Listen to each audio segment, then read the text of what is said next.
So good morning, everyone. I am Valérie Jolezot, professor at École des Hautes Études en Sciences Sociales in Paris, and a cultural geographer and specialized in Korean studies, which is why I'm here, I guess.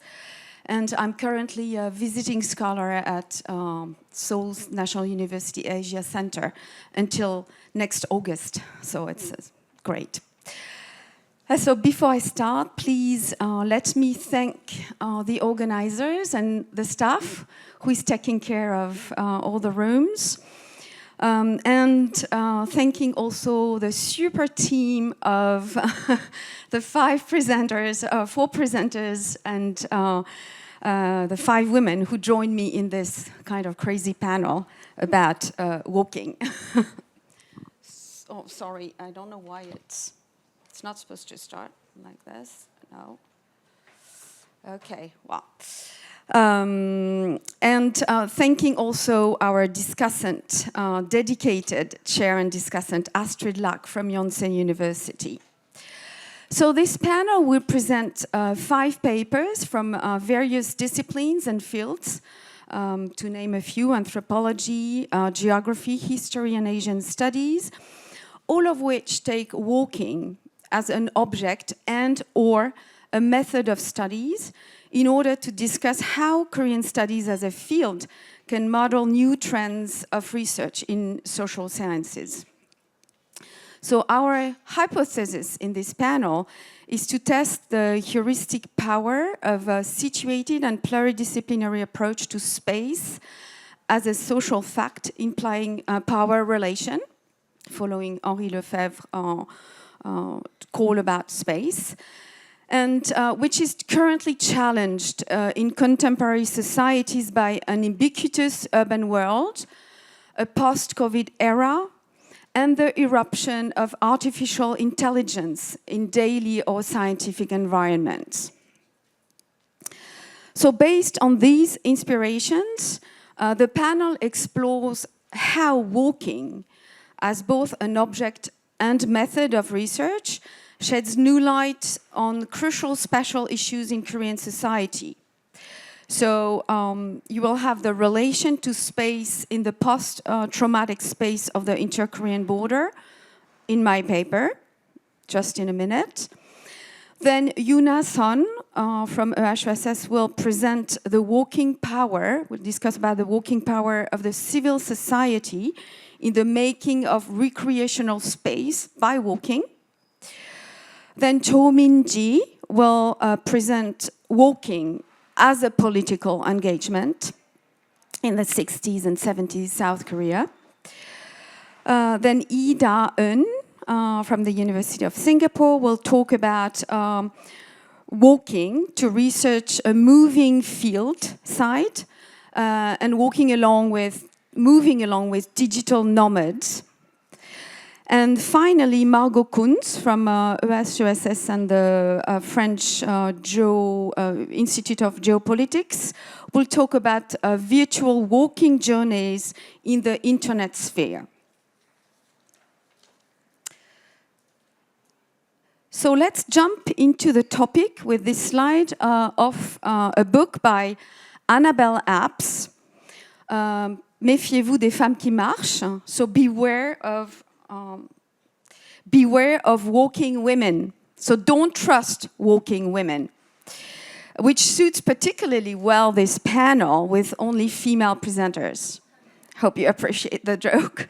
Well, actually, it's not only a joke.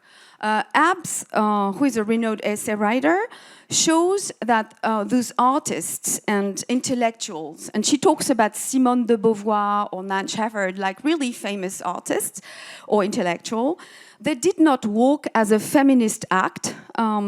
They walked to think. They walked to process their work. And as artists and intellectual, it helped them think and process and research. They walked for research. And this will be connected to our discussion.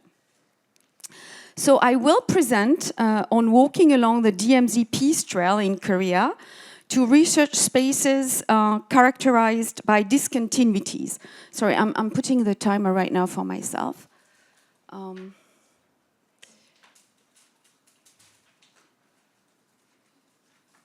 Okay. Yeah, sorry. So in the Korean border zone, many discontinuities stem from the violent history of the war and the paradox of spatial constraints, border security, tourist development, the memory of war of division. I don't know why the PPT is not working. Excuse me. There is a problem with the PPT to some extent. If you, I don't know if it's me.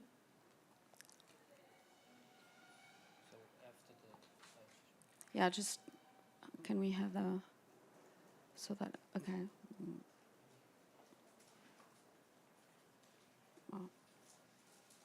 Okay, well, sorry about that. So it's a discontinuous space. So the question is, what can walking as method bring in researching such space, and how is this symptomatic of new research? First, let's discuss walking in knowledge of social sciences. So different regimes of knowledge are consciously or unconsciously used in disciplines that practice fieldwork. The cultural geographer Anne Volvé identifies 3 regimes of knowledge. And the first regime is the scopic regime, which is based on overlooking observation. So this is exemplified here in the slide with this overhanging views on Korean apartments with not much human. So that's typically an example of the scopic regime. The second regime is the linguistic regime. It is the one we use when we do qualitative survey and ethnographic work with participant observation and interviews. And this is here an example of how I used such a linguistic regime to discuss both the consequences of housing transformation on the use of domestic space and also what people think of it. So on the scheme of an old house. So you have the scheme and the interview used. So that's typically the linguistic regime of knowledge.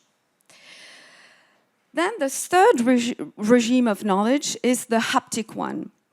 So which recognizes, the next one, no, this one, okay. Which recognizes the embodiment of fieldwork. So haptic is the knowledge of touching, of sensing, of tasting. So it's bodily knowledge.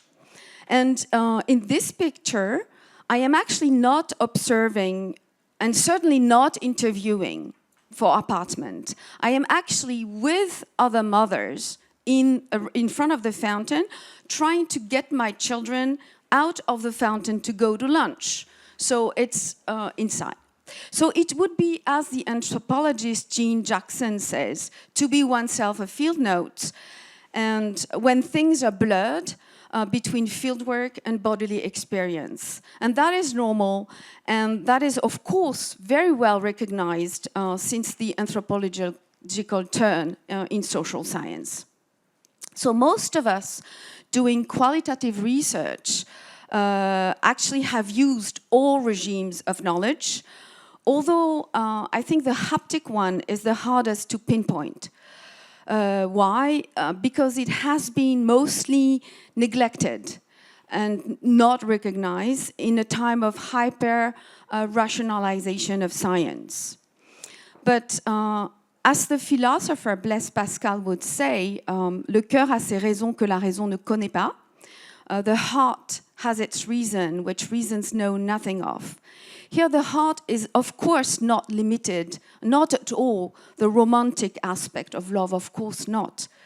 What he talks about is much deeper access to knowledge that goes beyond mental processing and logical reasoning, which I hope to foster now in my research. So I started to closely consider walking as a method, inspired by many people who do this already.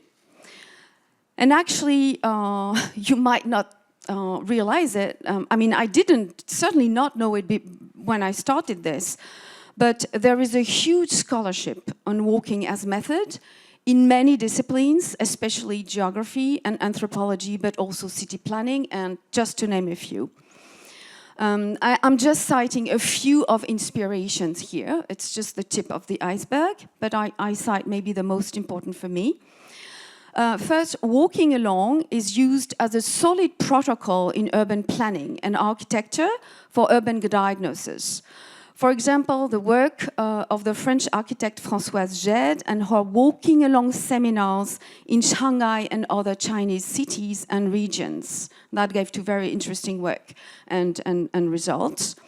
Also, the Italian geographer Francesco Carreri, in his walk project, he actually, and it's really amazing, he uses random walking and continuous walking in the city using like even scales to go up when there is a wall or something as a main method for analysis. And this is not fun. This is also an EU-funded project with a lot of money. So it's recognized as serious stuff.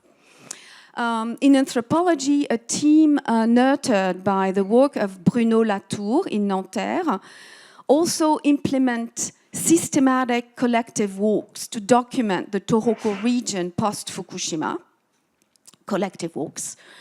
And of course, for me, Tim Ingold's work is really powerful to me. He considers walking, as I cite him, a way to become knowledgeable. And I will share my favorite citation by Tim Ingold. By becoming knowledgeable, I mean that knowledge is grown along the myriad paths we take as we make our ways through the world in the course of everyday activities, rather than assembled from information obtained from numerous fixed locations. So, and finally, the writer Luba Jørgensen is also using walking to account the sensory experience of the landscapes and the stories associated with it. So all these works make clear that walking, which is our basic ability as human, is actually a powerful knowledge approach. So since last November, I have started to follow the green marking of the so-called DMZ Peace Trail, DMZ Pyeonghwa-Ekil, which runs from Gwanghwa Observatory to Kosong Observatory across the peninsula. And you see the green marking of the trail here. So the Peace Trail, this trail is actually part of a greater project I'm sure lots of you know about, which is developed by the Ministry of Culture, Sports and Tourism since 2009. So it's been developed for quite a while. And 4 trails are encircling the peninsula for a total of 4,500 kilometers. And the DMZ Peace Trail in green has been the last to be completed. So this is the map of the trail, which was fully opened in September 2024. So the trail comprises 34 courses, a total of 488 kilometers. And as you see, it doesn't follow the DMZ. The DMZ is here. I'm sorry. I should not touch the screen because the sensor is too... Yeah, the DMZ is right here. And so the trail is a bit southward.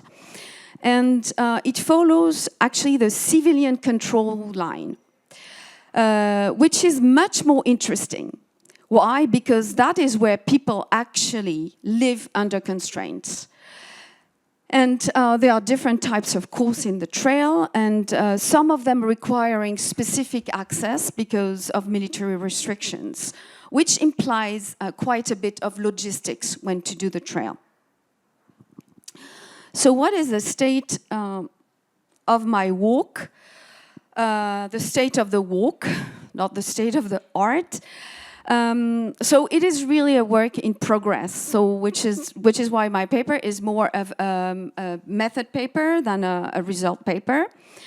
So on the left, you can see my trace on OpenStreetMaps right here in purple. So you see that there is about 2/3 done, and I still have about 1/3 to do.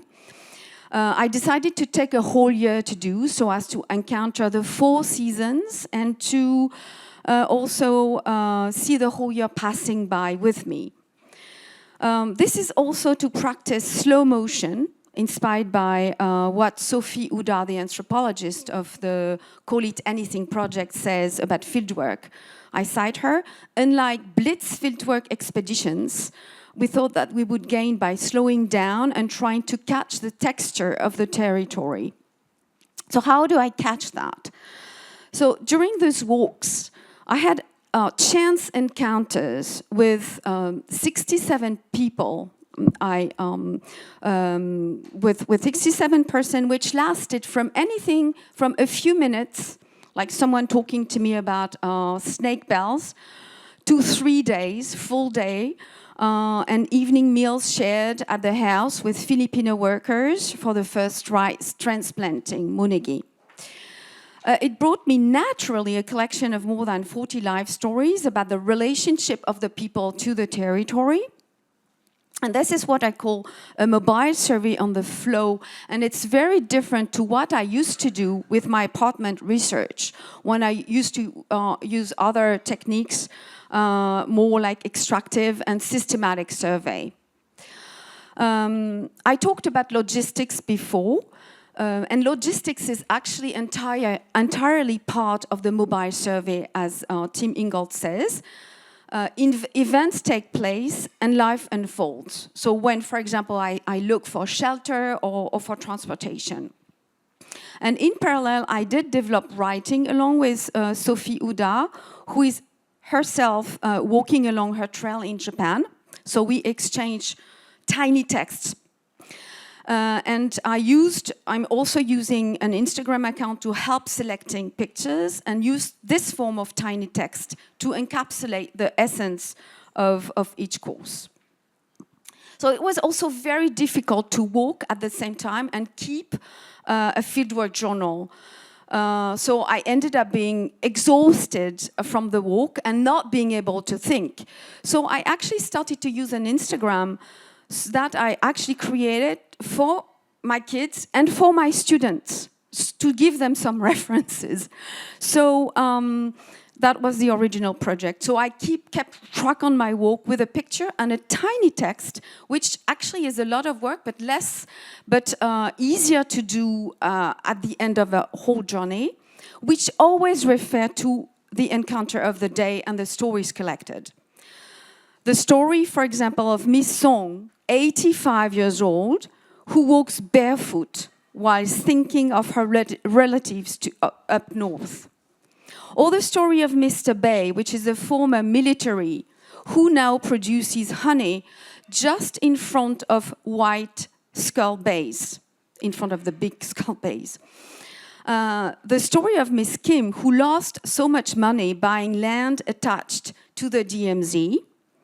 Or the story of Mr. Han, who opens the coffee shop in front of the abandoned base. Oh, that's good that the military are gone now, etc., etc., etc. I have about a lot of that.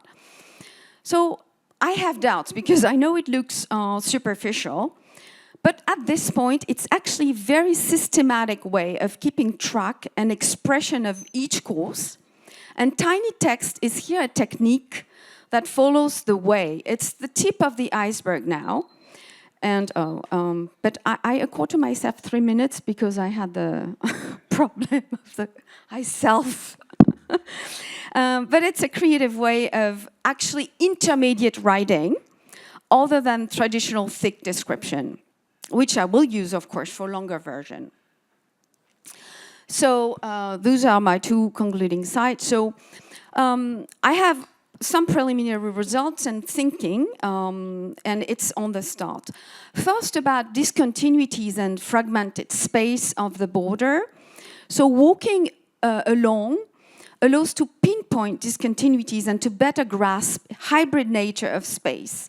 So vast territories of indefinite morphology, which are the product of social, economical logics that actually disrupt the traditional urban dynamics. For example, here, this intermingling of functions of apartment, cultivated land, and secondary houses that are often carried out by the same people, of course. And walking along also allows to better grasp the osmotic relationship between the military and the region, which is paradoxical because military gives population, schools, activities, gives life for the region, at the same time constraints and constant moves because the base move and people move along.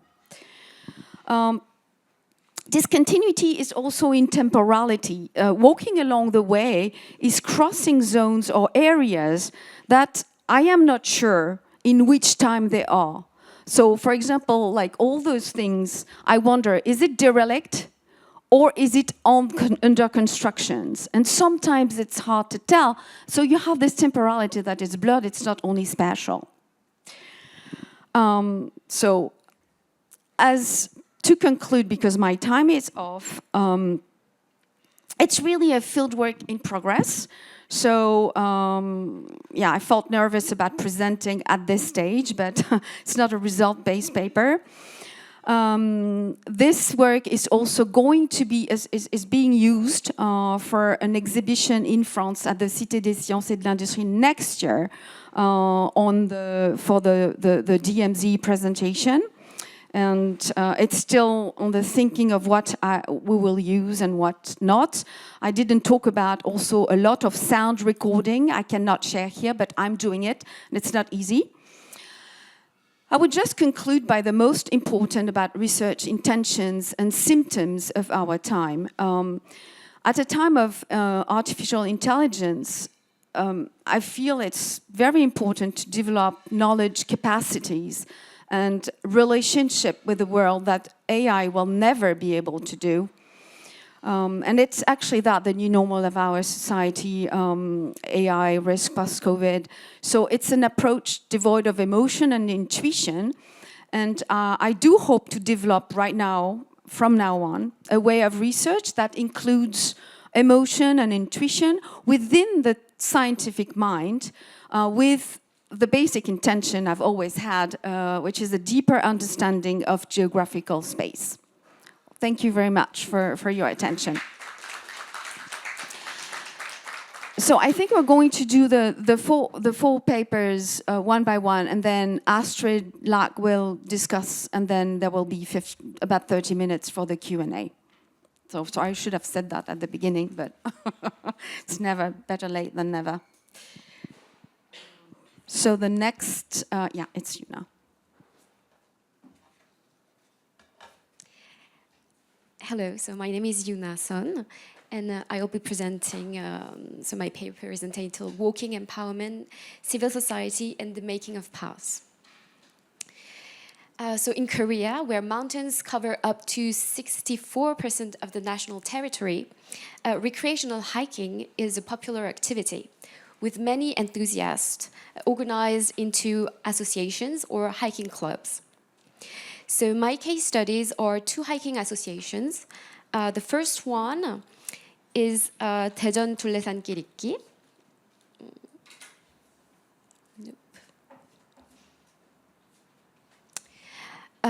Which I renamed in English, Step by Step Around Daejeon. It was founded in 2004 and was born from the citizens' movement, so 시민운동.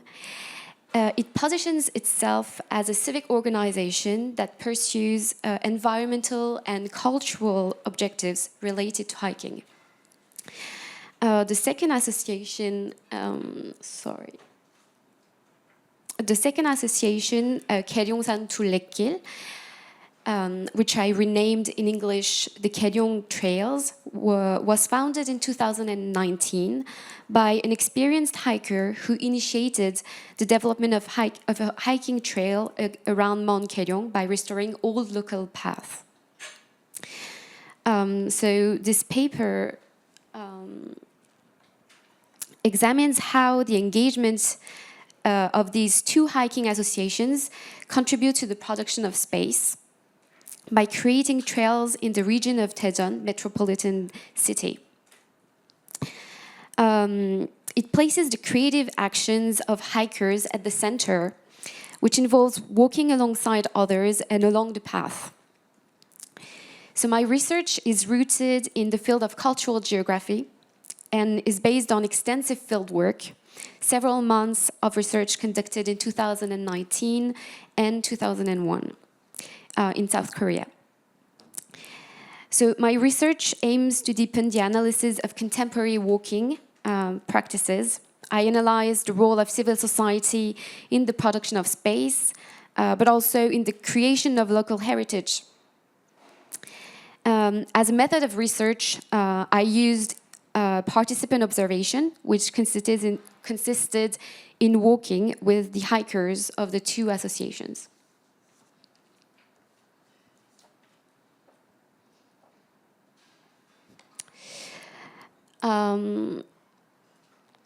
So from its founding in 2004, the association Step-by-Step Around Daejeon aligned itself with the citizens' movement known as 시민운동.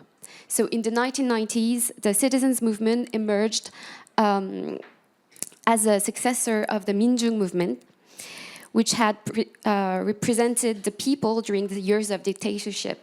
And as pointed out by Shin Gi-wook and Paul Chang, in South Korean social movement from democracy to civil society, unlike 민중운동, which was rooted in revolutionary ideals and popular resistance, 시민운동 was largely driven by the middle class and focused on fostering change within the framework of democracy. So Step-by-Step Around Daejeon is directly linked to the democratic shift that took place in 1987. This democratic change paved the way for the emergence and development of civil society, which took concrete shape in the 1990s with the rise of an increasing number of associations whose political influence became evident in various areas such as environmental protection, justice, and social reforms. So the association Step-by-Step Around Daejeon, which emerged from the civic movement, promotes environmental and cultural goals focused on mountains and hiking. So since 2004, it has developed 12 hiking trails in the mountains surrounding the city of Daejeon.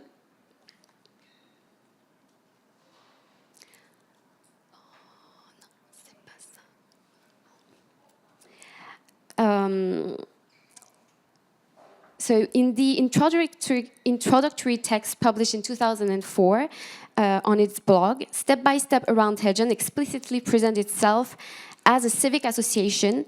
Residents are referred to as citizens of the city of Daejeon, rather than simply as inhabitants. It's a choice of terminology that highlights the political dimension of the individual. The association is described as consisting of people passionate about the mountains of Daejeon, attached to its rivers and forests, concerned with its cultural and environmental heritage, and engaged in ecological issues. It defines a central mission to ensure the preservation of the city's environment in order to enhance its landscape and quality of life. The association's introductory text published on its blog affirms its commitment to civic life. Emphasis is placed on the inclusive and participatory and democratic nature of the project. Its primary goal is expressed in the form of a slogan for citizens to embrace the mountains of Daejeon. In Korean it's 대전의 산을 시민의 품으로. This is a call for citizens to emotionally reconnect with and reclaim the mountain of their city. The slogan also emphasizes civic responsibility and engagement, as theorized by Henri Lefebvre's concept of the right to the city. The inhabitant is also a citizen entitled to play a role in the life of the city and to be included in the production of urban spaces. Indeed, the association's introductory text highlights the voluntary participation of citizens from all backgrounds, of all genders and all ages, who took part in large numbers in the citizen-guided hikes. The association's participation in the civic life of the city necessarily involves building relationships with Daejeon's public officials and elected representatives who hold decision-making power. As early as 2004, Step-by-Step Around Daejeon began organizing citizens' guided hike, in Korean it's 시민 안내 산행, inviting officials from the city's Department of Environmental and Green Spaces to on-site meetings aimed at demonstrating the value of its project. The association also plays an active role in promoting hiking among young people by engaging with schools, sharing experiences and knowledge about the mountains, as well as introducing youth to the practice of hiking, places the association within a civic and educational approach.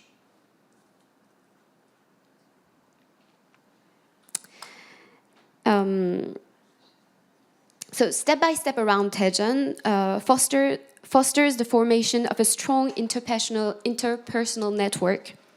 Hikers build lasting connections with one another. Some have known each other since the association's founding in 2004 and still meet several times a week to hike together. So these gatherings, which serve as a source of inspiration and motivation, have led to the creation of other projects, such as the one initiated by a hiker called Solomon, which is his username on the hiking blog. So in 2019, he aimed at establishing a hiking trail around Mount Keryong, so 계룡산 둘레길. This initiative later gave rise to a second association that I renamed Trails of Keryong, 계룡산 둘레길.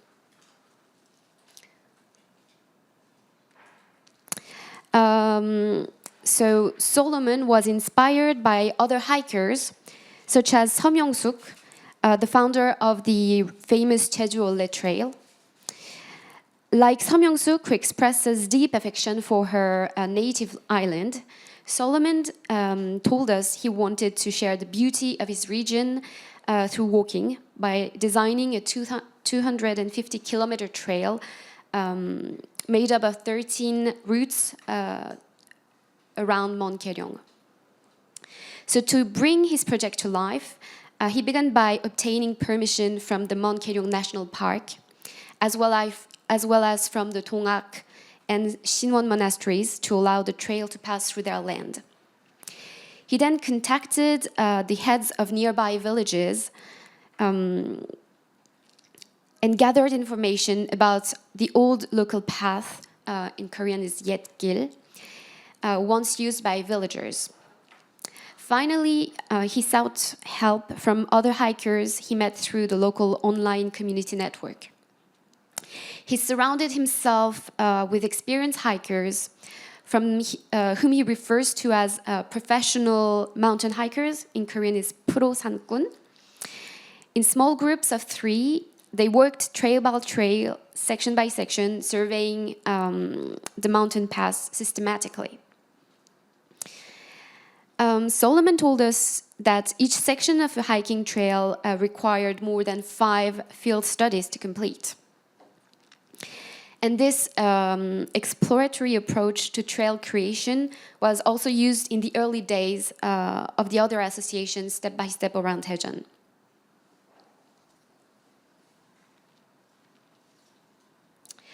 The hiking associations Step-by-Step Around Daejeon and the Trails of Keryong transcend the framework of simple leisure clubs aimed at bringing together walking enthusiasts. Unlike hiking clubs, 동호회, which lack a clear political purpose or agenda, Step-by-Step Around Daejeon and the Trails of Keryong distinguish themselves as non-profit civic associations committed to the common good, creating mountain trails and promoting the discovery of their natural and cultural heritage. One is officially recognized by the Daejeon municipality for its active engagement, while the other, more recently founded in 2019, is seeking official recognition to secure greater financial support from local authorities.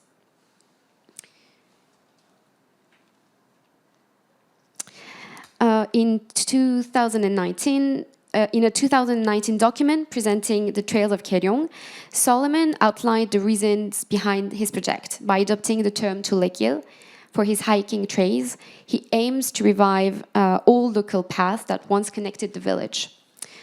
So Tulekil refers to the paths that villagers once took to travel from one village to another. Our goal is to connect these various scattered trails around Mount Koreong into a coherent one. We have incorporated all local paths, mountain pass trails, 고갯길, forest trails, 숲길, embankments between rice fields, 논뚝길, agricultural roads, 농로길, and village paths, 마을길, among others. In this way, we have grouped all these trails located on the slopes of Mount Koreong into several sections, thereby creating a complete hiking trail. So Solomon highlights the terminological diversity behind the concept of path. He emphasizes its cultural richness. So his intention is to preserve a connection with the past and the people of the past.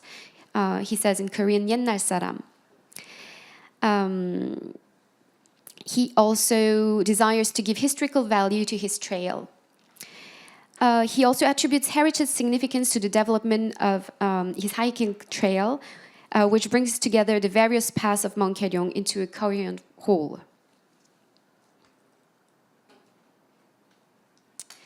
So, in the document titled Report on the Creation of a Hiking Trail around Mount Koreong National Park, he provides an assessment of the state of trails in Korea. Since the 2000s, many Tulekil have emerged across the country, with numerous regional authorities rushing to create them, driven by what he describes as a fad. This phenomenon intensified with the success of the Jeju Olek길, inaugurated in 2007. Since then, many trails under the name of Tulekil have been established by associations and regional governments. However, according to Solomon, many of these trails do not truly deserve the title Tulekil. Many are poorly maintained, rarely used, and have become impassable and are at risk of disappearing. Solomon's sharp critic contrasts those who take concrete action on the field with those who limit themselves to mere rhetoric.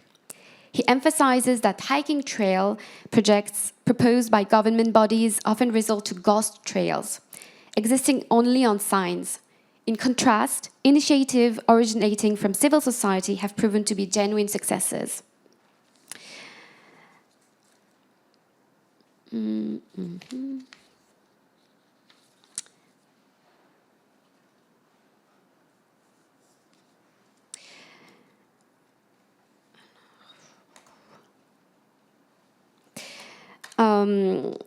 So since 2009, Step-by-Step Around Daejeon have organized themed hike on the first Sunday of every month.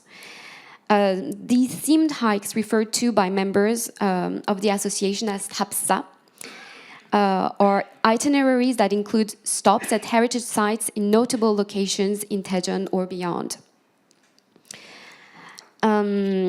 So I will move to the conclusion because I don't have time, sorry. So since their respective founding in 2004 and 2019, Step-by-Step Around Daejeon and the Koreong trails have been civil society associations committed to developing mountain trails. Step-by-Step Around Daejeon targets a broad audience and has designed its trails on the mountain path around Daejeon to be accessible to all, while the Koreong trails, which offers more challenging routes around Mount Koreong, is meant for experienced hikers. Both associations engage in concrete heritage work, the Koreong trails by restoring old village paths, and step-by-step around Daejeon by organizing hiking heritage hikes. So for both associations, walking is a way to build knowledge on one's spatial environment and local heritage, and also at the same time to build lasting social bonds. The activities of these hiking associations have a tangible impact on local tourism and land use planning. Both contribute to enhancing the region's territorial and heritage value by showcasing the natural and cultural resources of Daejeon and Mongkyeong. In 2022, the civic engagement of Step-by-Step around Daejeon was recognized by the National Office of Mountain and Forest, which selected its hiking trail as the 7th National Forest Trail, 국가숲길 in Korean. So this national distinction paves the way for greater use of the forest trails, something the city of Daejeon hopes will boost tourism and promote the region's economic development. Thank you for your attention.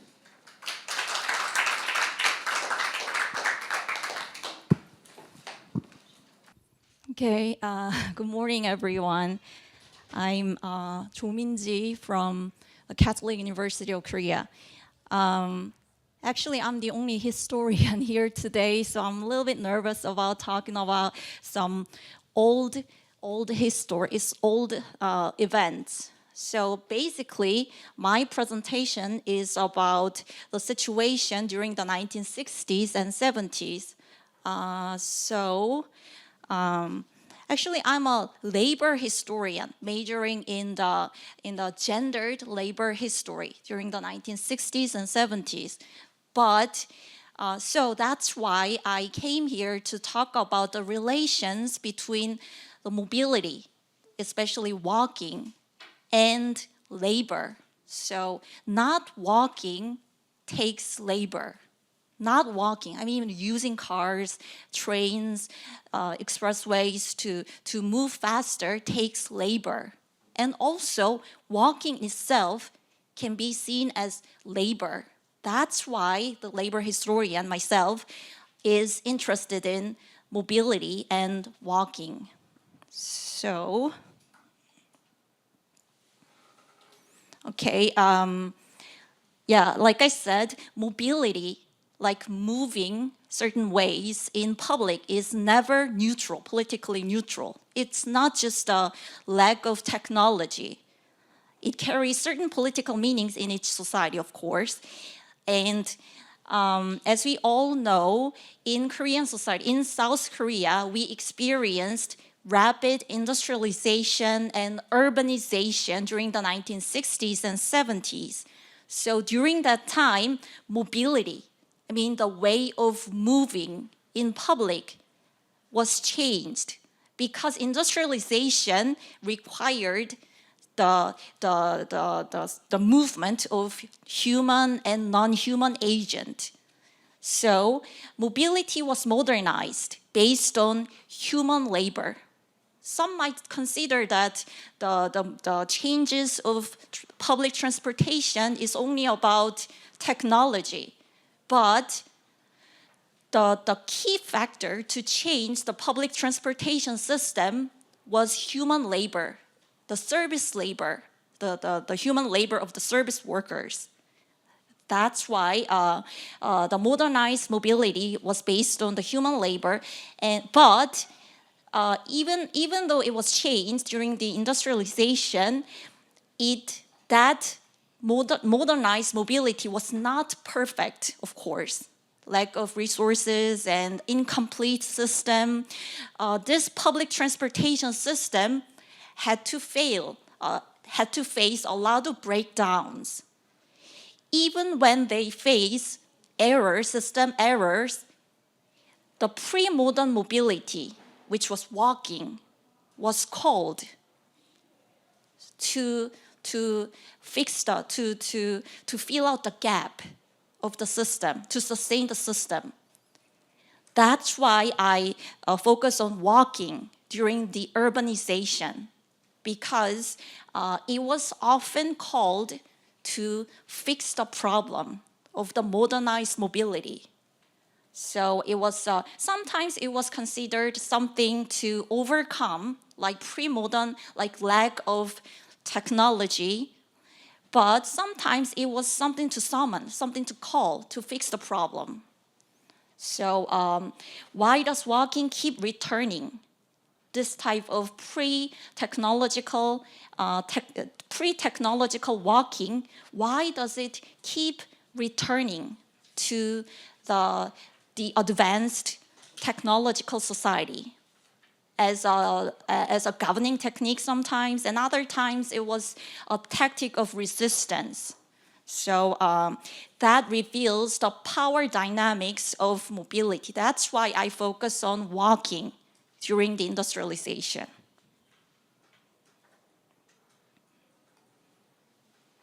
So these are my research questions. When and why did walking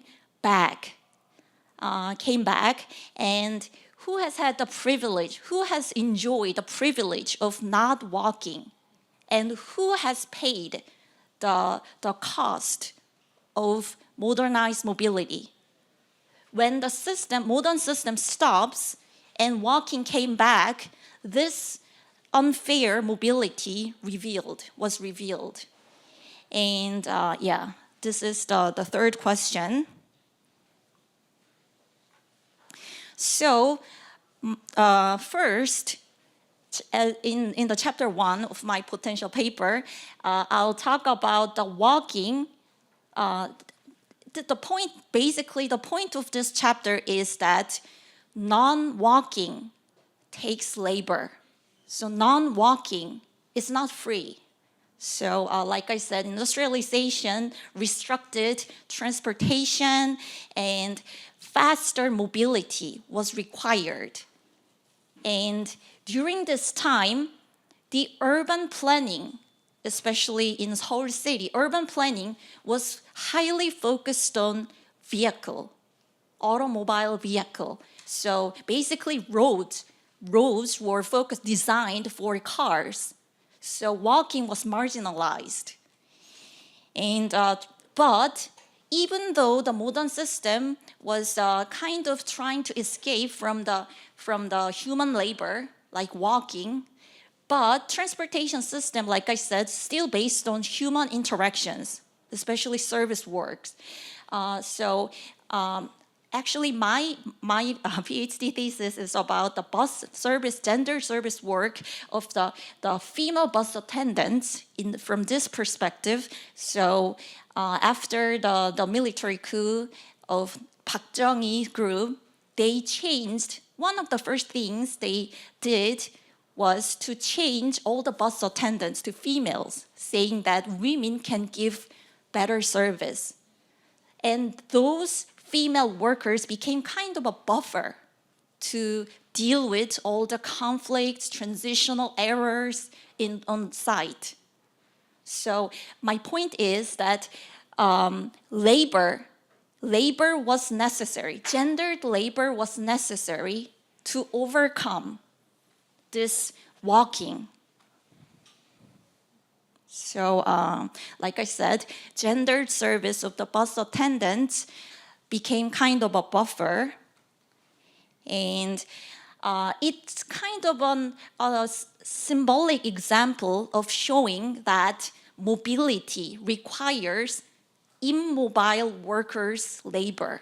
So mobility depends, just like the sociologist John Ori said, mobility always depends on somebody's immobility. So these are the bus attendants stuck in certain dormitory at that time. But like I said, this modern system was not perfect. So sometimes it faced a lot of problems. So whenever that errors happened, walking re-emerged. For example, in 1964, bus owners in Seoul went on a strike. So people had to, all the buses in Seoul City was stopped temporarily. And everyone had to walk. And at that time, the government, Park Chung-hee government, took advantage of the situation and tried to make this walking as a part of national reconstruction movement, which was called 재건 국민운동 in Korean at that time. So basically, the government used people's walking to mobilize citizens. And later in the 1970s, of course, this modern system was very fragile at fuel crisis. So when oil shocks happened, the government also organized a lot of walking, the so-called national walking movement. But the question remains, if you save the cost and energy, money, cost, energy by walking, where does the savings go? That's why usually walking movements related to fundraising. So, national walking movement for example, such as for people with disability, became popular in this sense. So, in these cases, we can see how the government, South Korean government, Park Chung-hee government at that time, how the government treated individual bodies as like cost-free, kind of cost-free resources or reserve of labor. So it was kind of a free labor for the government to use. So, like I said, sometimes national walking movement was related to the fundraising, and this is a typical example.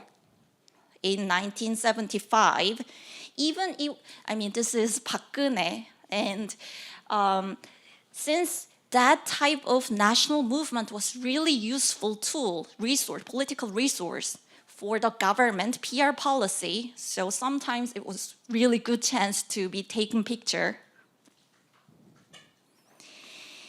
But the government was not the only one to mobilize this activity.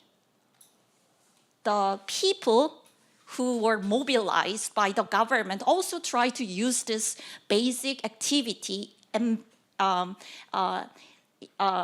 their own human body. So, for example, as we all know, marching was traditionally always a very significant phase of resistance, typical phase of the resistance.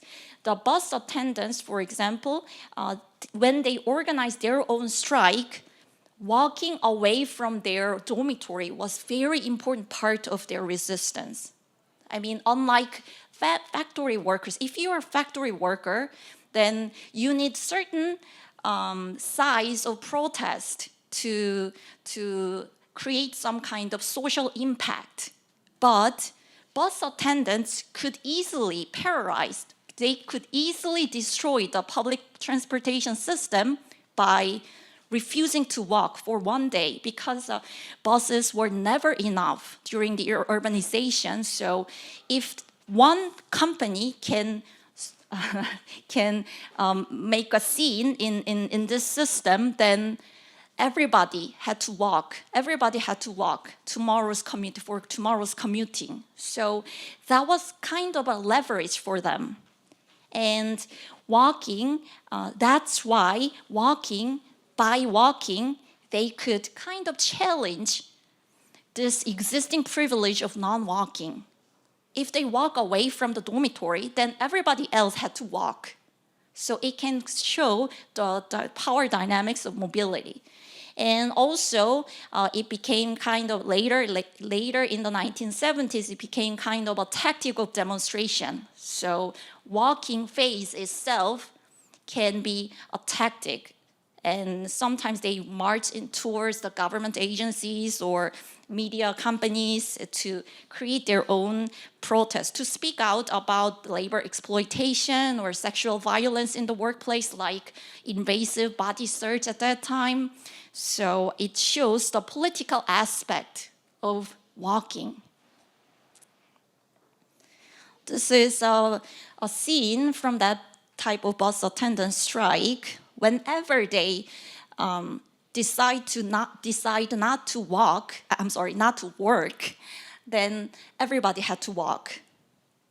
So these are typical newspaper article about this bus attendant strike, and everybody, like citizens, had to walk, or they didn't find any proper way to commute. So in conclusion, walking was very political during the urbanization. Not walking was political. Walking itself was political as well. So when walking came back, it was sometimes it was governing technique, or sometimes it was tactic of resistance. So when this happened, when this modernized mobility system failed, it reveals the cost of mobility and power dynamics within this system. So so far I talked about the political aspect. Historically, walking was never politically neutral. So I talked about the political aspect of walking so far. Thank you for your attention. Okay, good morning, everyone. Thank you for being here. I'm Lee Da-eun, and this is part of my PhD thesis, especially methodology chapter. So I'm very glad and nervous at the same time to share this work with you. Okay. So our panel title is Walking as Object Method. But I would like to take it in a broader sense. So I would like to take walking as a metaphor here. So I want to say that mobility, instead of walking, mobility as object and method. So I want to say that I use mobility as object and method in my research. So when I say mobility as object, I'm saying that my research object was people on the move, especially digital nomad. I'm not sure you're familiar with the term digital nomad, but briefly say digital nomads are the people who move or travel and work at the same time. So especially after pandemic, many people became remote workers. So a lot of people just go to travel and then work at the same time with their laptops. So when sorry about the technique. So when I said mobility as a method, I'm talking about mobile ethnography, which I want to talk about today.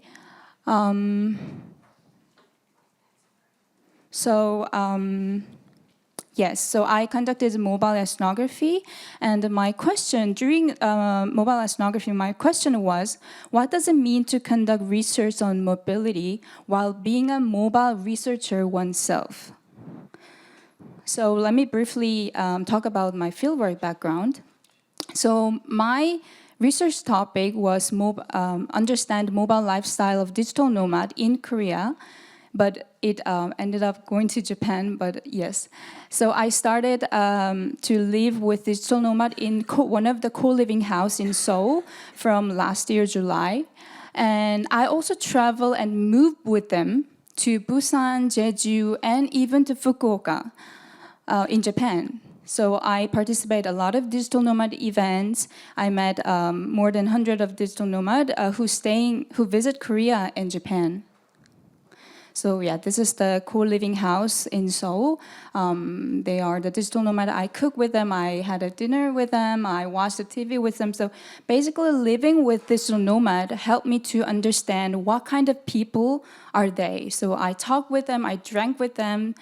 But still, I wanted to capture the moment of mobility because digital nomads are the people who frequently and regularly move. So this is the Instagram story of my interviewee. So he said that within 4 months, he moved that 4 countries. So you can see that how fast and how frequently they move. So I want to capture that moment of mobility to understand digital nomads. Yes. So, and then when I asked one of my interviewee what it's like to take to take a flight, and she said, well, it's like taking a public transportation. So, because they move so frequently and they take flights so many times, so if it to take a flight, it feels like for them it's like taking a bus or something. So, I wanted to capture that, and I wanted to be with them and move with them. So they are the people who frequently moving, yes, from a few weeks to 3 months, because they are using a tourist visa, which is the visa-free, the 90 days visa-free visa. And yes, their mobility became their way of life. So I want to participate that mobility of digital nomad. So I started to follow digital nomad. So first I moved to Busan with them. This is a nomad event in Busan last year. And from Busan, I took the ferry to Fukuoka and also participate another digital nomad event in Fukuoka. And I also took flight with them to Jeju and took a bus with them to Tongyang. So with all this digital nomad. So after, while doing this, my fieldwork, some of question emerged. So where is my field? So I was staying in a co-living house in Seoul, right? But now I'm moving with them. I'm taking a flight with them. I'm taking a train with them. So where is my field exactly? Is it like co-living house, or is it Seoul, or is it Korea, or is it even a digital nomad's body? Where is my field? And yes, like I said before, what does it mean to research mobility? Should I stay in place and observe people moving, or should I follow and should I move along with them? That was my quick question. And the third question was, how can I incorporate my mobile experience with them in my research, especially in writing? And I found this beautiful example. So Lindquist illustrate the difference in studying mobility through the metaphor of remaining at the station and moving on the train.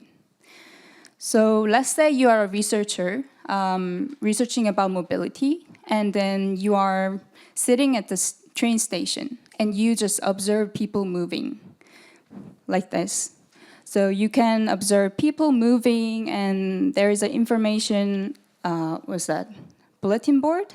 Maybe you can check that, and you can feel the space, and there is a booking of ticket office. Maybe you can check what route is available there. Yes, you can just get a sense. On the other hand, let's say you take the train with the traveler. Then the whole scenery is very different, scenery from, scenery outside the window, it's keep continuously changing. And also you can observe the traveler in front of you. Somebody is like sleeping on the train, or somebody is like watching something, or you can observe how they fast react when they get the destination and then just take off. Yeah, so I wanted to do this kind of mobility research, moving on the train or moving along with them.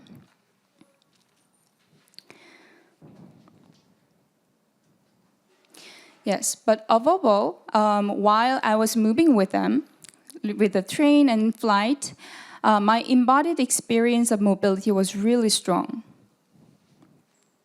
So, and I would argue that this embodied sensory experience plays a crucial role in my understanding of digital nomad life.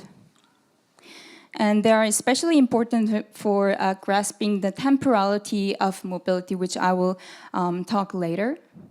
And I think these cannot be fully captured in the conventional idea of a fixed field. So when I say the researcher move along with the moving field, what is the field? So at first I thought that, okay, my field is maybe Seoul, Busan, Jeju, and Fukuoka. But later I said, but actually I move with the digital nomad, so the flight, taxis, and train, or even the ferry ride and bus, they were all my field. So I created this image. So you can see that I took the flight to Jeju and then ferry to Fukuoka. But still, I felt something is lacking because it still shows that my field is kind of separated sites, although there is some in-between lines. So I created this. This is work in progress, but I want to suggest that my field as a trajectory. And this line, I brought it from the Ingalls lines, Team Ingalls lines.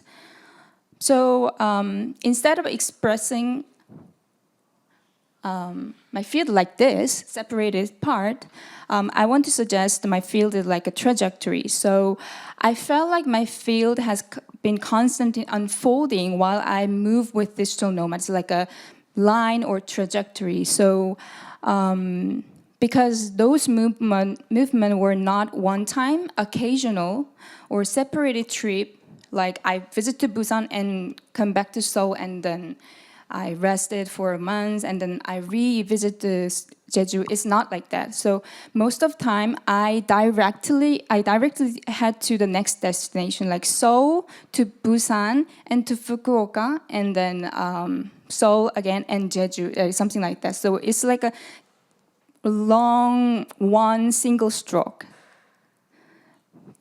Yes. Yes, I want to share this briefly. What's the difference between multi-sided ethnography and mobile ethnography? So multi-sided ethnography is like the map that I showed before. So multi-sided ethnography was coined by the Marcus, and it focused on connection among sites. So there is a movement, of course, because you need to go to other site, other location, but the movement itself is not the focus. Yeah, so for example, like if you are thinking about a transnational migrant network, you go to like Philippines, Singapore to research about some kind of a network, but the movement itself is not the focus of research. But on the other hand, the mobile ethnography, it focuses on process of moving itself. So while moving along with the research participant, the researcher captures sensation and temporality, rhythm, and improvisation through moving. So, yes. I brought from the Ingalls, Team Ingalls idea. So it's like a hopping across the place, the multi-sided ethnography. But I want to suggest that my research was like a whole line, even the place. A place is not just a container like this, but it's a continuous walking or taking a bus. So the place, you can see the places looks very different. Yes, and the important thing today is, but the important thing is that the embodied experience of mobility, I felt it like mobility as a time. What I mean by that is that while continuously like moving with a digital nomad, I felt so tired at first. And I felt a sense of fragmentation and disruption of time. I also felt the motion sickness, and I also had a chronic fatigue, and I also felt lethargic. And my routine was scattered, And I always like in a rush because in 3 days I moved to this place to that place. So at first I thought this is just, I'm tired because it's just being a graduate student. But later I realized that that this struggle was itself part of experiencing digital nomad mobile life itself, which is living through fragmented time and constant effort to recalibrate time. So it's like, yeah, recalibrating time and routine. That was my whole fieldwork journey with digital nomad. So every time we arrive at a new place or new city or new country, we realized that how we were adjusting our time. For example, in my field note, there is a section that in Seoul, although I live with digital nomad, my tempo of life was really fast. Seoul is very fast paced. But when I moved to Jeju, the social pace was really different. So it's all about time, a feeling of time. And when I moved to Fukuoka is not a big city. So I also felt a little bit relaxed. And digital nomads, there are some people who work in a US or European hour in Korea. So they start work at 5 p.m. or 9 p.m. So they need to change their work hour while they're moving. So digital nomad, what I want to say here is that while moving with digital nomad, I realized that actually mobility is very related to or experience or manifest as a temporality or time. Yes, okay, for the sake of time, I will move to a conclusion. So I suggest mobility as a method. So it resists the methodological nationalism and citizen. So I went to Busan and Fukuoka, but in traditional research, maybe I would say my field is like Korea and Japan, but in my research, I want to say this is not just a nation. It's just a one long trajectory. So it resists the methodological nationalism. And yes, my field is not bound to Seoul, Busan, Korea, or Japan. And living mobility opens not only geography of space, but also geography of time, which I want to develop more in my thesis. So yes, thank you.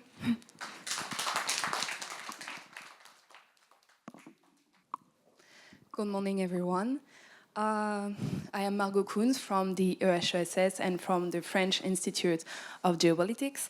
And I am very honored to show you my very first research today about the virtual walking as an experience of contemporary hybrid urban space with the specific case of Walking Seoul YouTube video.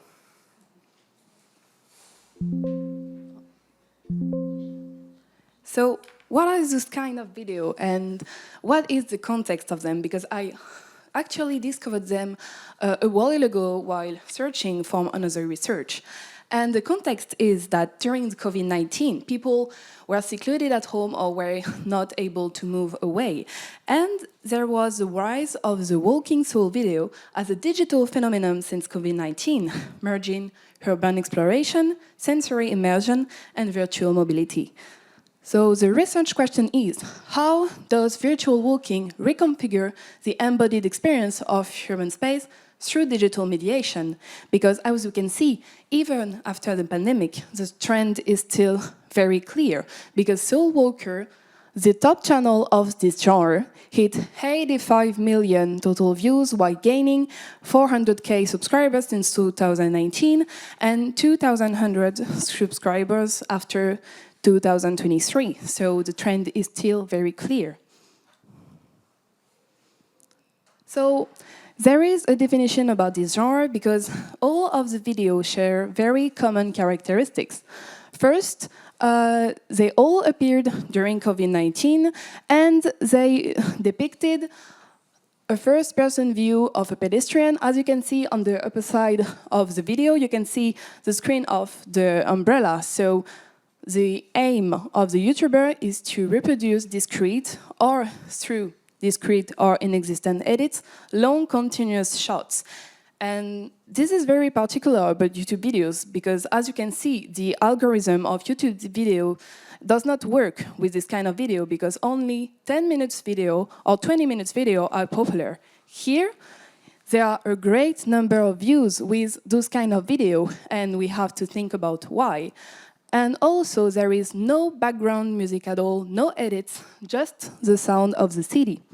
So here we can see a sort of hybrid space because first, there is a physical one because it captures real-time urban ambiances, and at the second time, it is also a virtual space because it is mediated through screens, headphones, and a digital platform, which is YouTube.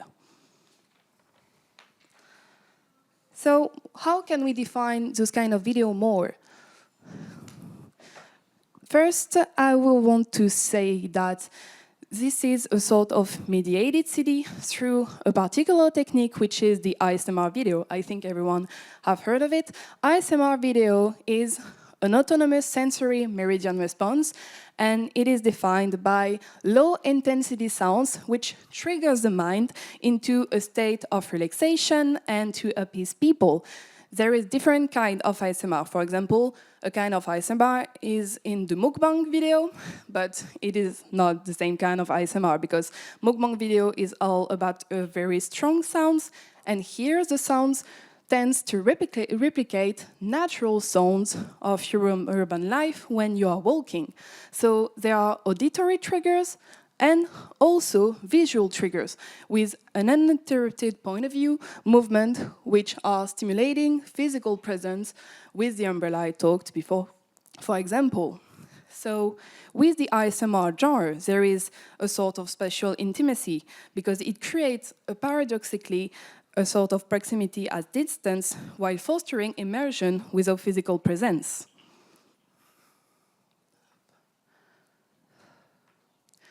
This mediated city shows a process of aesthetization of urban experience.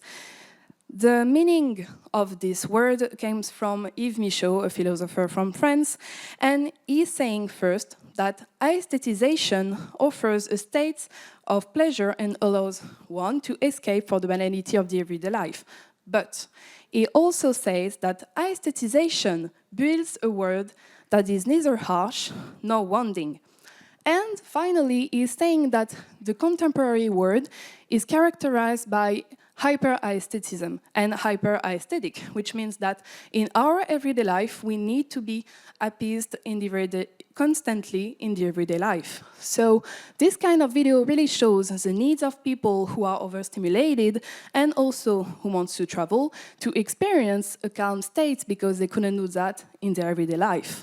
And here, we can see that in this instance, it's one of the most famous videos in which the YouTuber is walking in the rain constantly during 45 minutes. And we can see that those walks are not raw reality, but with many filters, and it embodies flawless urban experiencing for sensory pleasure. And during the time of COVID-19, it really meets a growing demand for a sanitized urban engagement after COVID-19, a form of free therapy, but also a way of traveling in the intact Korea.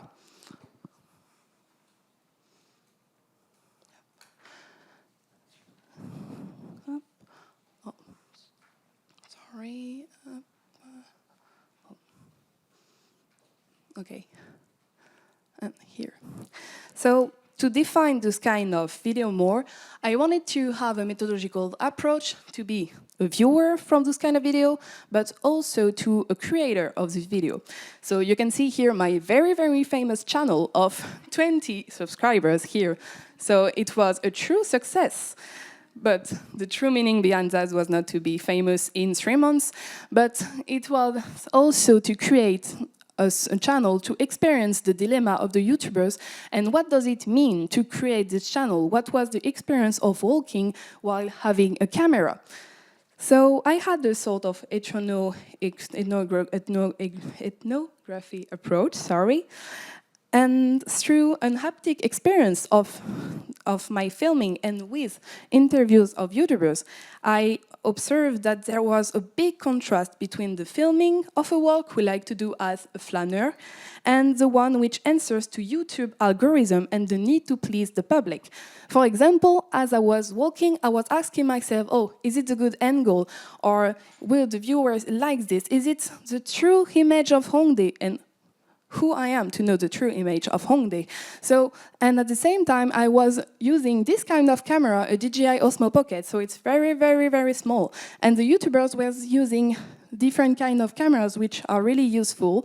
But after talking with the YouTubers, some of them told me that they had also 2 or 3 mics to suppress the sound of their own breaths. And also, they choose a specific umbrella to have the good raindrops. So I was really surprised. And finally, something which is less fun about the experience of the YouTubers, to gain more views, they were taking walks during the flood in Seoul and during dangerous situations to try to attract the public more after COVID-19. So this is different kind of walking experience from there. And with all of those experiences, I was trying to do a sort of sensory mapping, but by identifying recurrent ASMR triggers which will please the public, for example, rain or footsteps. So with this, what is the cyber flaneur? And what does it give about the contemporary walker in our contemporary world? It means that, on the contrary to the definition of Stephen Goldade in 1996, he was saying that a cyber exploration of internet creates a suppression of the body in itself, because we are not feeling anything when we were on the digital sphere. But here, the haptic approach indicates that the body and its senses are fully stimulated, but in a sort of status of in-betweenness between the physical world and the virtual world, creating new way of sensing the physical space through the virtual one. Armand Frénon from France said that there were territories of virtuality and that it was a new anthropological frontier. And what we can say is that from virtual walk, new senses are coming to us and to the experience of physical and virtual space at the same time. But what kind of city is showed in those videos? The first one is that the algorithmic gaze creates a sense of a vision of Seoul which is touristic and an aestheticized reality. So there was the complete erasure of negative externalities with no protest, no accident, no conflict, so you're very safe in the process. And Seoul is unevenly depicted in its urban experience with very touristic districts. So in result, digital space becomes aestheticized and ideal version of a physical urbanity. Oops, sorry. So Seoul is shown as the globalized urban ideal. I will be very quick because of the time in this one. But Seoul is not only represented as the city of Seoul in a virtual tourism, but also as a globalized urban ideal, because there are clear references to Seoul development, Seoul architecture, and the temporal acceleration of the everyday life in the city, but also it resonates with an aesthetic, which is the cyberpunk, which is an aesthetic from a video game, and it shows a very futuristic city. So Seoul is used to show a mind of the ideal urban futuristic city. And with this kind of thinking, I was asking myself, who are the people looking at those videos, and also why do they need to look at it, and what kind of Seoul they search? There are different types, not only tourist people who never went to Korea, but also Korean diasporas who miss their country, former Seoul residents, but also non-visitors who, as I said, want to discover an idealized city. And while discussing with 65 respondents in 2023, I analyzed 3 main key practices. The first one are, as I said, the virtual travelers who are exploring location in the real and virtual world. The second one are the therapeutic viewers who want to escape from their everyday life and to feel less stressed. So one of them told me that it was a sort of free therapy to look at this kind of video. And the third type is the type of people who want to appreciate urban beauty through the comfort of their own home, as they want to aesthetize their everyday life thanks to those videos. And this kind of people are really insensible to the cyberpunk aesthetic, for example. And it shows here the color palette of cyberpunk and the idea that there are many screens, and the blue color which shows the ideal of the futuristic city.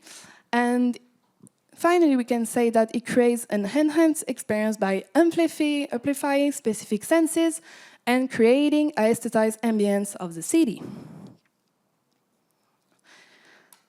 I wanted to conclude and also to talk about what kind of contemporary experience of walking this kind of video shows.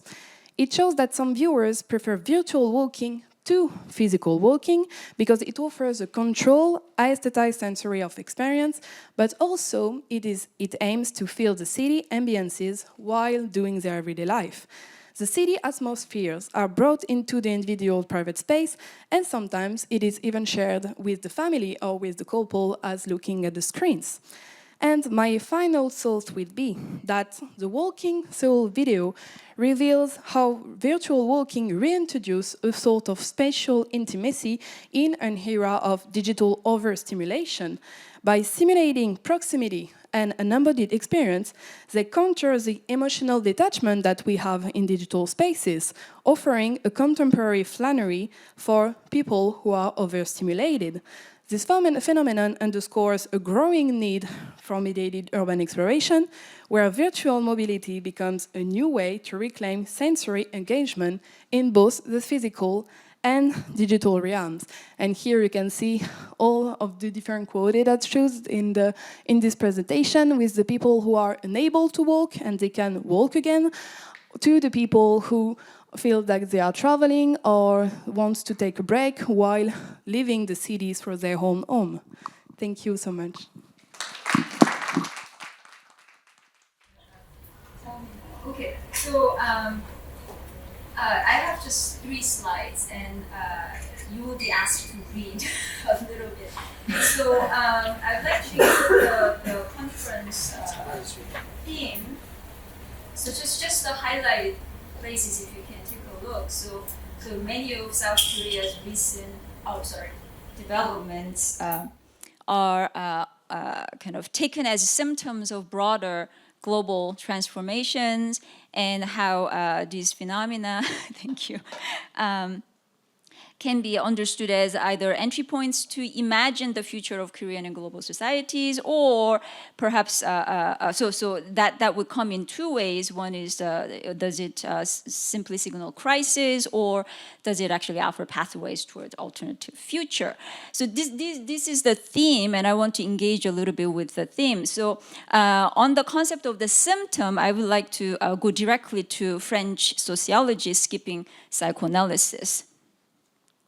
So this is what Jean Baudrillard said in 1981. So to dissimulate is to pretend not to have what one has. To simulate is to feign to have what one doesn't have. One implies a presence and the other an absence, but it is more complicated than that, because simulating is not pretending. So he's quoting a dictionary here. Whoever fakes an illness can simply stay in bed and make everyone believe he's ill. Whoever simulates an illness produces in himself some of the symptoms. Therefore, pretending or dissimulating leaves the principle of reality intact. The difference is always clear. It is simply masked, whereas simulation threatens the difference between the true and the false, and the real and the imaginary. Is the simulator sick or not, given that he produces true symptoms? So the emphasis goes to the last two words. So precisely for the reason of this excess vis-a-vis the binary of true and false, the symptom cannot be reduced to the formulation of symptom of. So the concept is most radical when recognized for its intransitive necessity, that is to say, it necessarily happens. There's no cause. But then it is our impulse to find out what the quote-unquote symptom is symptomatic of. So this search is also necessary. We cannot not do it. You see, so necessary in the sense that we can't help it, it just is.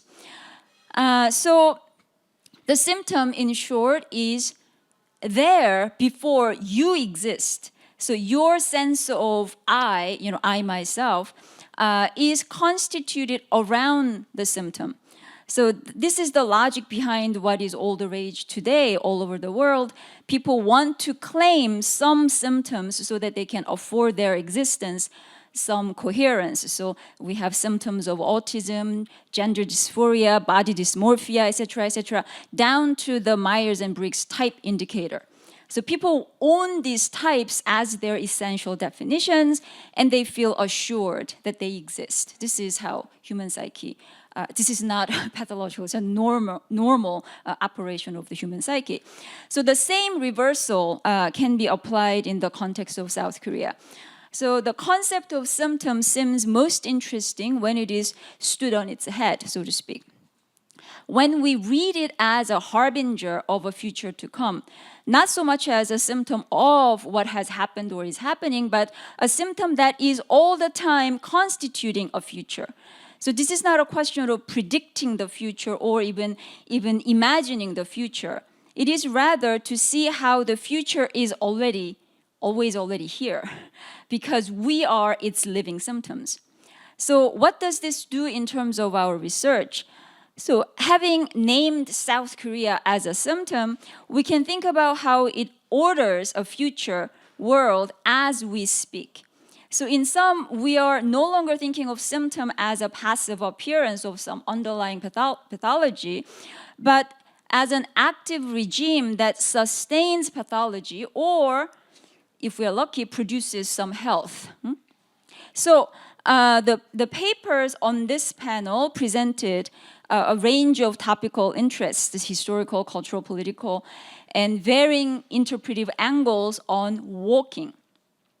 I really learned a great deal reading these papers, so it's a shame that I can't really go into, probably it's out of my depth to go into each of the papers anyway, but still I just want to acknowledge that all these thoughts came out of reading these papers with great pleasure.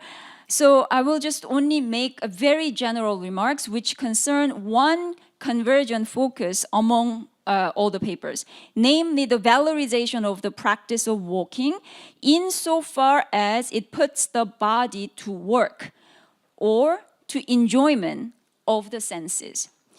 So if I'm not mistaken, earlier, not to say old-fashioned anthropological or ethnographic field work took for granted the body working the field, so to speak. But something happened through the digital age, and the result is a marginalization of the sensing body, the body either of the field subject, the subject the researcher is investigating, or the body of the researcher. So it is against this backdrop, I believe, that the papers present walking as an intervention, a new point of orientation for ethnographic work as well as contemporary subjective experience in general. So underlying the paper's arguments is a certain trust that walking is as such immediate. Even in highly mediated environments, it kind of retains that immediacy. It is hard not to share that trust. The haptic regime of knowledge as engaged by the walking method and practice is easy to understand and embrace when it is opposed to the scopic and linguistic regimes of knowledge. But at the same time, I wonder how the concept of haptic might be interrogated for its actuality in the contemporary sensory environment. Margot Kunz's paper hints at such interrogation with the phrase virtualization of the senses. So when the senses are virtualized, I'm not sure if we can take the haptic at face value. Can it still disrupt the other regimes of knowledge? Is the eating culture, mukbang and the like, is it a case of scopic excess because people are watching on YouTube? Or is it haptic absorption in a way, the eating practice as such? I wonder. In other words, like any other concept, haptic or walking appears as a concept of value because it is supported by some discourse. So what we call symptom is precisely a discursive logic.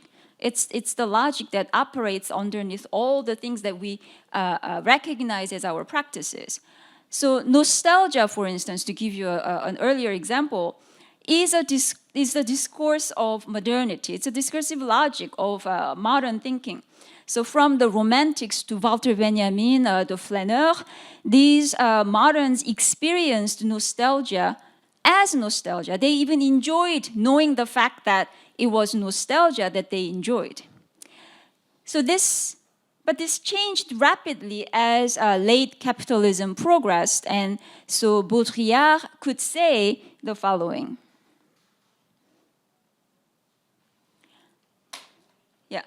When the real is no longer what it was, nostalgia assumes its full meaning. There is a plethora of myths of origin and of signs of reality, a plethora of truth, of secondary objectivity and authenticity.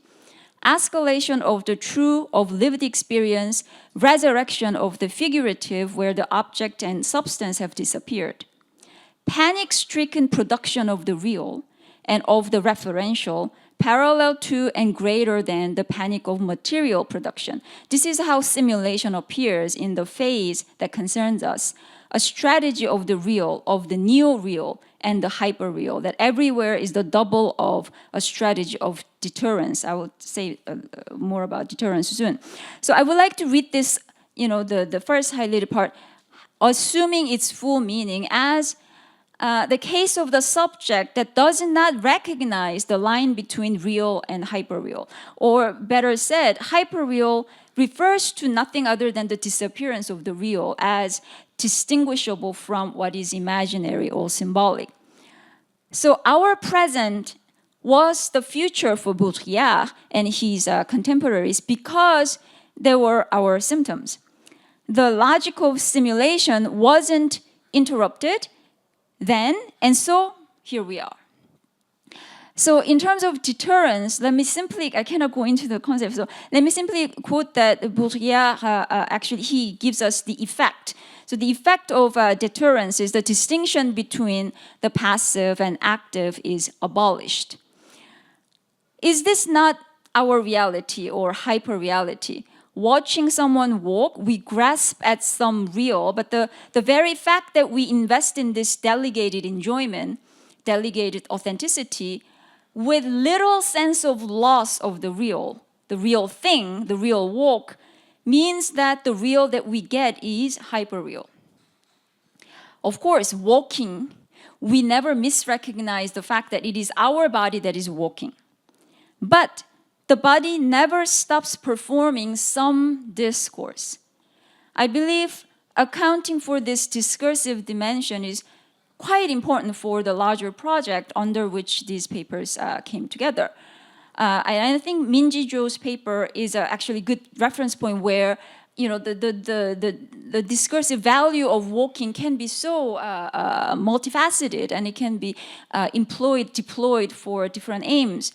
So the project, this project doesn't seem to belong to just any single discipline, but it comes with an implicit call for a new epistemology of the body.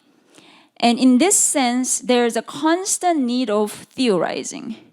The body, this is going to sound completely paradoxical, but the body does no better than in radical theory because any good theory is ever, cognizant of its discursive situation. So of course there's good theory, bad theory, but it's also the practice of theory, which is always in touch with the discursive situation. So this is my kind of very haphazard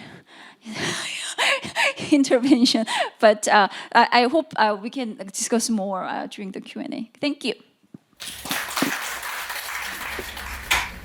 Yeah, so shall we, it's an intimate environment, so please just raise your hand then, so, I'm sorry, but we have to use the mic if you're recording, right? Oh, all right. Now I have to behave. We're being recorded.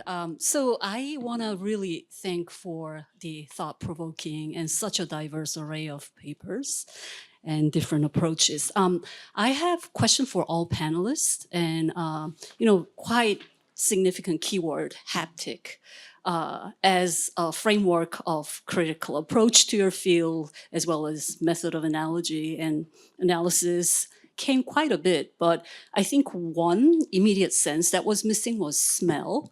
And this was pretty evident in the final paper, where hyper aestheticization of the city is made possible in practical terms because it is devoid of all the stenches that you might encounter, right? So we don't have the technological advancement to reproduce realistic smell that people call digital anosmia, right? And in Valerie's sense, I mean, walking through those tiny little text fields is also a patchwork of different olfactory tiny texts. And I wonder how that translates to digital nomads, as well as kind of walking back in time in terms of historical survey, as Minji has shown. So with that note, I'll stop. Should we answer? Well, thank you. Then I think everyone can answer as well, but I would just say thank you very much, Seok-young, for your question and your comment. Yeah, you're right about smell. I would add taste, because it's part of the of that. I'm still wondering how recording sounds is easy. Smell is more difficult, but I'm actually wondering and trying to manage that. I just would add that I love your question, because just this year I am actually, I took one master student who is working on geography of smell in Seoul. And I think it's a lovely topic. And it goes with the haptic development of the research. To that, I stop. Maybe someone else wants to say something.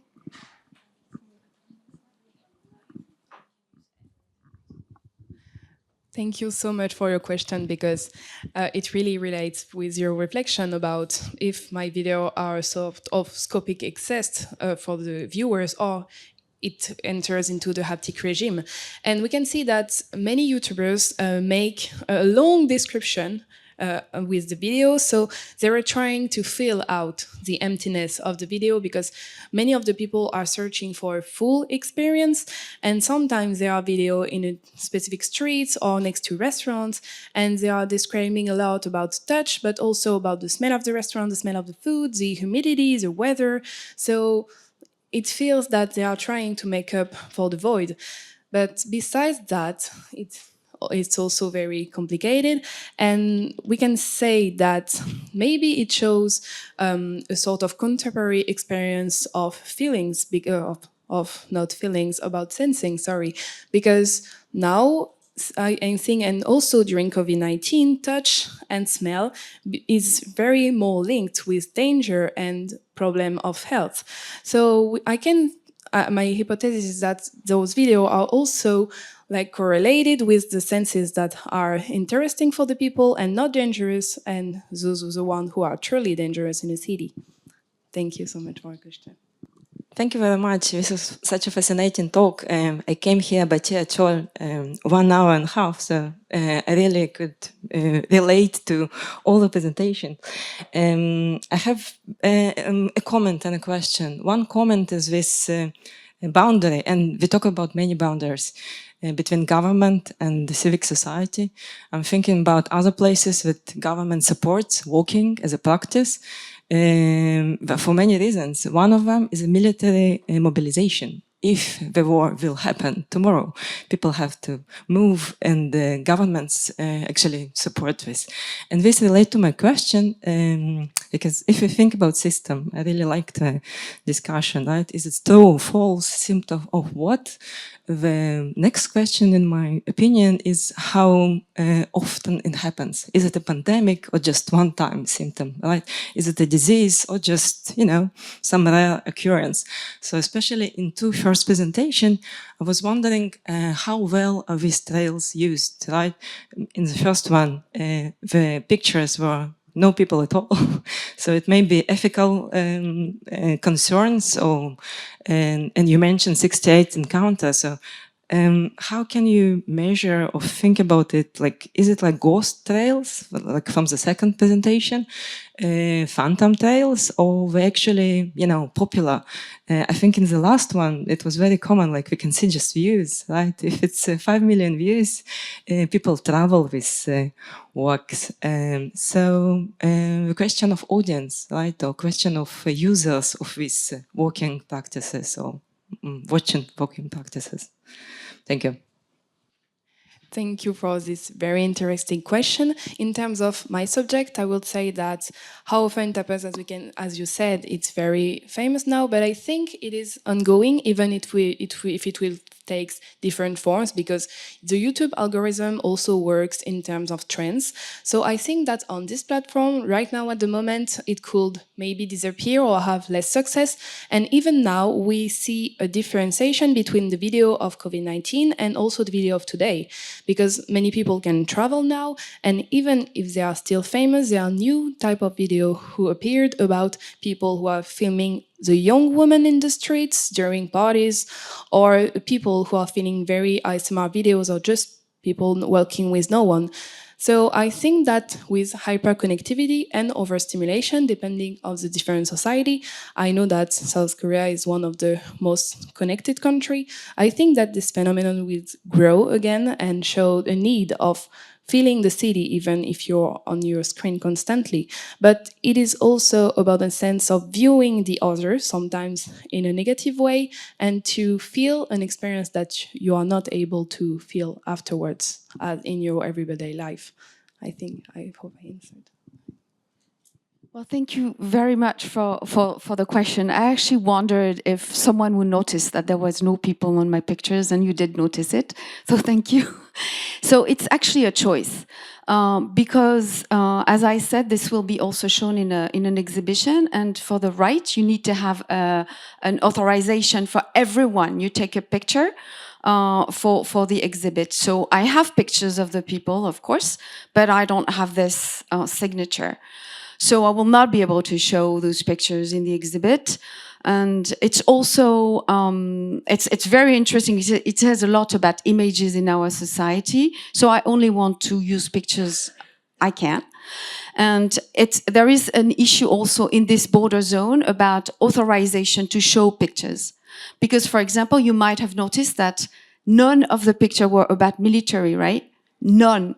I have dozens, but they are all forbidden. I risk 3 years in prison or 300,000 won of fine if I show some pictures. And very often I encounter military, and they make me erase all the pictures I have of the whole day. So it's very frustrating. So I'm still thinking of a way to show those pictures, and I will probably use drawing. You know, well, actually, it's easy. So I haven't, because it's still a work in progress. I still was not able to do the drawing or to find a way to do that. But this is a way to show the pictures I cannot show. And as for the people, it's also a choice of me that I choose to do that this way, because it contrasts with, for example, personal situation or things you put online for interpersonal situation where people are themselves with other people. It's saturated with images of faces and stuff. So it's a different type of materials here. But thank you so much for asking the question and for noticing.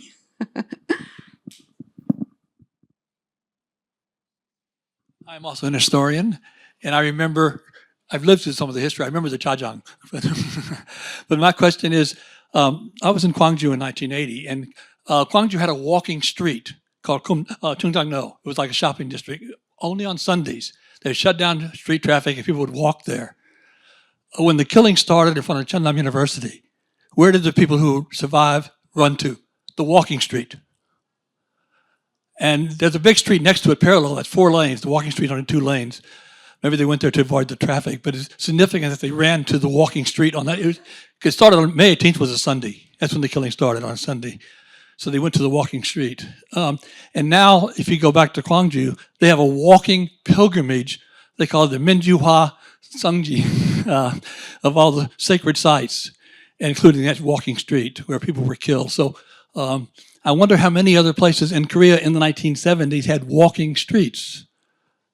It'd be curious if they were used for political purposes. Because, again, the people, Cheonnam University is not very close to Cheonggang-no. That's where they went.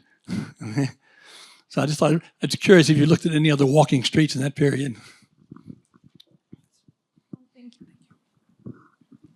Thank you for your interesting question.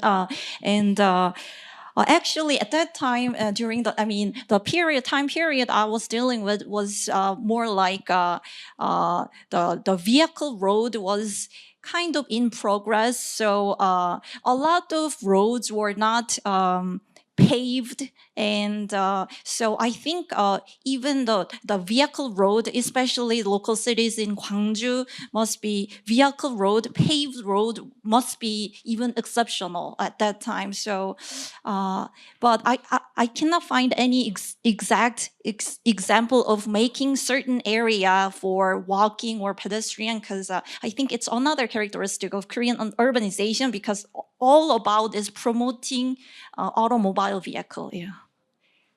Yeah. Can we have just one last? Can I? Okay, thank you. I really enjoyed all your papers, but I would like to bring us back to Astrid's inspiring comments. I was really busy writing down all the theoretical keywords, and I was thinking, how would the presenters respond to her comments? So some of the keywords that I wrote down, let me just repeat them to you. And I would like to see if you have any immediate responses to her comments in rethinking your projects. So the keywords that I wrote down, please correct me if I'm wrong, Astrid. She's asking us to think about a way of creating a new epistemology of the body. And also she's talking about the virtualization of the senses that are kind of hinted in all of your projects. So in essence, your projects are kind of calling for a sensorial alignment or engagement with the readers. So in rethinking about your projects, just listening to Astrid's comments, do you have any immediate responses to the very vigorous questions that are put forward by the commentator? Thank you.